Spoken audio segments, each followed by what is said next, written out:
From 900 followers to 13,000 plus in just 10 days, opo. Kaya ikikwento ko sa inyo ang mga sumunod na nangyari. Hey guys, mga kamasbati! Welcome to my mini vlog! So may natira pa ngang mane na dala ni Kuya galing Ilocos, kaya sabi ko nga na maglalaga ako ngayon. Para meron naman kaming kain-kainin habang kinikwento ko sa inyo ang mga sumunod na nangyari after kong mahit ang 13,000 followers. So pagtapos ko nga mahugasan ng mane ay kumuha na rin ako ng tubig para sa pagpapakulo. Medyo konti na lang nga yung natira kasi halos oras-oras na lang ang kumakain yung mga kasama ko dito sa bahay. So heto na nga yung kwento, nasa 900 plus lang talaga yung followers ko before yung vlog kong A Day in My Life bilang isang probinsyanang Masbateña. At hindi ko nga ina-expect na tataas yung views ko doon na umabot na din nga ng 300,000 views ngayon. At syempre dahil first time siya sa akin, sobrang tuwa ko na halos maiyak-iyak na nga ako. Kasi naman saan ako kukuha ng 300,000 na manunood ng vlog ko, no? Sabihin na nating nagkataon lang pero libo-libo pa din naman ang nanunood at umaabang ng vlog ko, kaya maraming salamat po sa inyong lahat. At sa loob lang nga ng 7 araw ay naabot na agad natin ang 10,000 followers at agad ngang nag-message sa Facebook na na-monetize na tayo. Pero hindi nagtatapos ang lahat dyan dahil merong pumukaw sa aking natutuwang puso. Dahil pa expectation versus reality talaga tayo,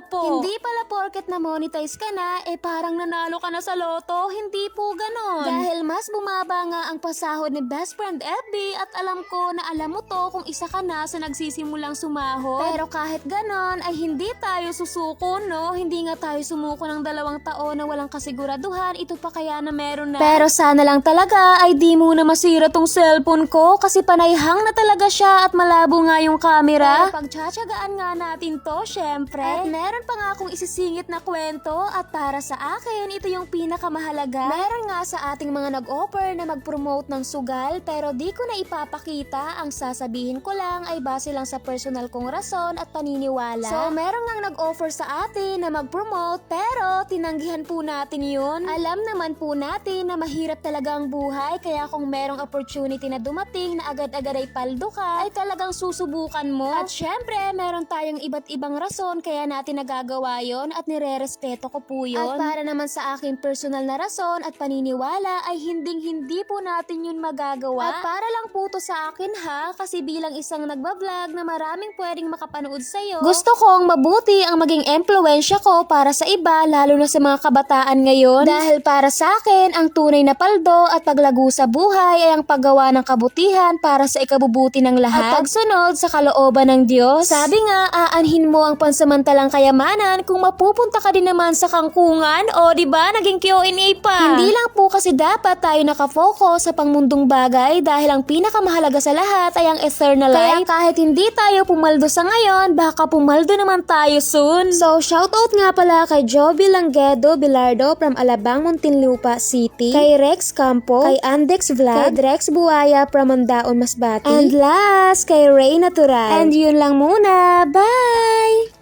Teka, halay ko pa kaka.